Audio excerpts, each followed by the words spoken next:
qualificado de um ucraniano no aeroporto de Lisboa. A vítima vinha para Portugal para trabalhar. Na acusação lê-se que o CEF nem sequer tinha razões para travar o homem na fronteira. Foi em março deste ano que o ucraniano chegou a Portugal. Tinha como objetivo trabalhar, mas acabou por nem sair do aeroporto. Ao ser entrevistado pelo Serviço de Estrangeiros e Fronteiras, foi-lhe recusada a entrada em Portugal por trazer um visto da Turquia. Foi levado para uma sala de assistência médica no aeroporto. Ali terá sido agredido violentamente até à morte.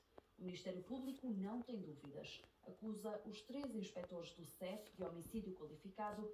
Os 3 arriscam agora 25 anos de prisão.